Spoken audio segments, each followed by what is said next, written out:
दिल्ली की हलचल भरी सड़कों से थोड़ा दूर एक शांत मोहल्ले में नेहा का घर था। नेहा 24 साल की थी, खूबसूरत, पढ़ी लिखी और थोड़ी शरारती। उसकी बड़ी बहन रिया की शादी को 3 साल हो चुके थे। रिया का पति था विक्रम, 28 साल का, स्मार्ट, शांत स्वभाव का, लेकिन अंदर से बहुत भावुक इंसान। विक्रम एक अच्छी आईटी कंपनी में सीनियर डेवलपर था और परिवार के लिए हमेशा जिम्मेदार रहता। नेहा शुरू में विक्रम को बस जीजाजी समझती थी, मगर धीरे धीरे बातों बातों में कुछ ऐसा हुआ कि दोनों के बीच एक अनकही दोस्ती पनपने लगी। सबसे पहले तो त्योहारों के दौरान, दिवाली की शाम, घर सजा हुआ था, पटाखे फूट रहे थे। नेहा ने लाल साड़ी पहनी थी जिसमें वो किसी अप्सरा से कम नहीं लग रही थी। विक्रम ने उसे देखा और बस एक पल के लिए सांस थम सी गई। नेहा ने हंसते हुए कहा, जीजा जी, आज तो आप भी बहुत हैंडसम लग रहे हैं। रिया दीदी को बताऊं? विक्रम मुस्कुराया, बता देना, पर पहले ये बताओ कि इतनी सुंदर लग रही हो तो कोई लड़का लाइन क्यों नहीं मार रहा? नेहा ने शर्माते हुए आंखें झुकाईं, क्योंकि मेरे जीजाजी जैसा कोई नहीं मिला। ये मजाक था, लेकिन दोनों के दिल में कुछ हलचल हुई।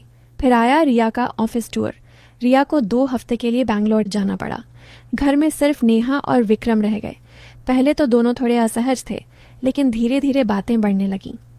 एक शाम बारिश हो रही थी, बिजली चली गई। नेहा मोमबत्ती जलाकर किचन में चाय बना रही थी। विक्रम पास आया और बोला, अकेले मत करो, मैं मदद करता हूँ। दोनों साथ में चाय बनाए। बारिश की आवाज, मोमबत्ती की रोशनी और एक दूसरे की मौजूदगी। नेहा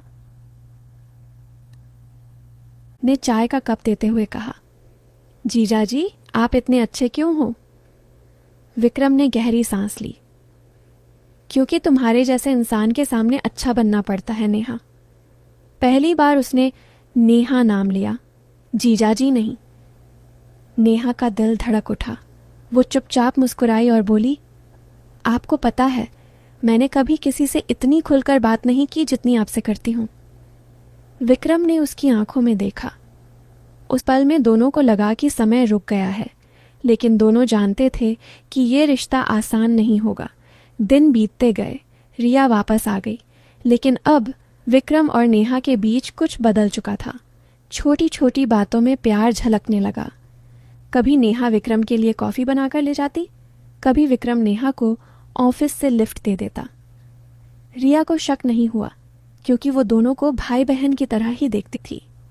एक दिन नेहा की कॉलेज की फ्रेंडशिप पार्टी थी। नेहा ने विक्रम से कहा, जीजाजी, चलिए ना मेरे साथ, मुझे अकेले डर लगता है। विक्रम हंसकर बोला, अच्छा जी, अब जीजाजी तुम्हारे बॉडीगार्ड भी बन गए? पार्टी में नेहा ने नीली ड्रेस पहनी थी। विक्रम उसे देखकर खोसा गया। डांस फ्लोर पर नेहा ने हाथ बढ़ाया, एक डांस तो बनता है ना? विक्रम ने हाथ थामा। दोनों धीरे धीरे नाचे। संगीत की धुन में उनकी सांसें एक हो गईं। नेहा ने धीरे से कहा, मुझे लगता है मैं आपसे प्यार करने लगी हूँ विक्रम। विक्रम चौंक गया। उसने नेहा को पास खींचा और कान में कहा, मैं भी तुमसे बहुत प्यार करता हूँ नेहा, लेकिन ये रिश्ता। रिया? नेहा की आंखों में आंसू आ गए। मैं दीदी को दुख नहीं देना चाहती, लेकिन दिल भी नहीं मान रहा। उस रात दोनों बहुत देर तक बात करते रहे। विक्रम ने फैसला किया कि वो सच बोलेगा। अगले दिन विक्रम ने रिया से बात की। वो घुटनों पर बैठ गया और बोला, रिया, मुझे माफ कर दो। मैंने तुम्हें कभी धोखा नहीं दिया, लेकिन मेरा दिल नेहा के पास चला गया है। मैं तुम्हें कभी दर्द नहीं देना चाहता था। रिया रो पड़ी, लेकिन वो समझदार थी। उसने काफ़ी देर सोचा और फिर बोली, विक्रम, मैंने हमेशा तुम दोनों को साथ देखा है। नेहा मेरी छोटी बहन है, लेकिन वो भी इंसान है। अगर तुम दोनों एक दूसरे के बिना अधूरे हो तो मैं रास्ते से नहीं हटूंगी।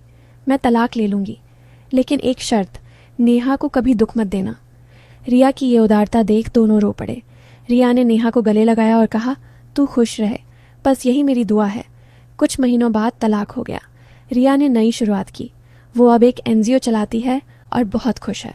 और विक्रम नेहा, एक सुंदर सर्दियों की शाम, लाल किले के पास, जहाँ चारों तरफ रोशनी थी। विक्रम ने नेहा के सामने घुटने टेके और एक छोटी सी अंगूठी निकाली।